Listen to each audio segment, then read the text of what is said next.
Guarantee की बात की जा रही थी कल, गारंटी, ये तो समय बताएगा। ये तो गारंटी की बात कर रहे थे। बताइए, आपने गारंटी नहीं दी थी कि आप आय दुगनी करेंगे हमारे किसान भाइयों की? क्या आपने गारंटी नहीं दी थी आप वन पेंशन लेकर आएंगे हमारे नौजवानों के लिए जो शहीद होते हैं? क्या आपने गारंटी नहीं दी थी कि आप 2 करोड़ लोगों को नौकरी देंगे? क्या आपने गारंटी नहीं दी थी कि आप मुफ्त सिलेंडर देंगे? क्या आप यूपी में गारंटी देके नहीं आए थे कि होली और दिवाली में आप महिलाओं को मुफ्त सिलेंडर देने का कार्य करेंगे? क्या वहां के आवारा पशुओं को आप उनकी जो समस्या है उसको सुलझाने का काम करेंगे? आपने नोटबंदी में भी गारंटी दी थी कि आप आतंकवाद को खत्म करेंगे।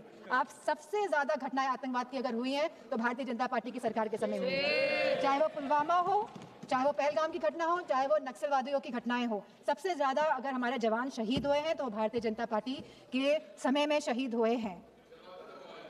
नक्सलवाद खत्म हुआ है, लेकिन आप शहीदों को शहीद का दर्जा नहीं देंगे, पेंशन नहीं देंगे आप। अब बात करते हैं।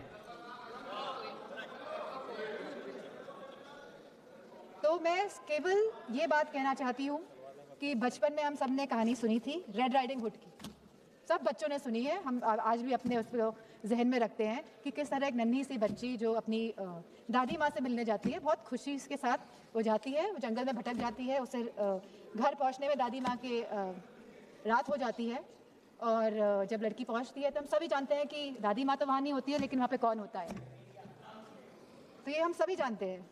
तो ये जो सरकार है, ये डिलिमिटेशन का जो मुखौटा, जो ये आरक्षण का, महिला आरक्षण का जो मुखौटा पहने हुए है कि हम महिलाओं को आरक्षण देने का कार्य करें, लेकिन वाकई में ये डिलिमिटेशन के प्रयोग से अपने आप को सशक्त करने की बात कर रहे हैं। ये चाहते हैं कि सत्ता में बने रहें, ये नहीं चाहते कि जातिगत गणना हो, ये नहीं चाहते कि हमारी दलित, ओबीसी माताओं बहनों को, हमारी अल्पसंख्यक बहनों को आरक्षण मिले, वो आगे बढ़े। इन्हीं शब्दों के साथ मैं अपनी बात को समाप्त करती हूँ।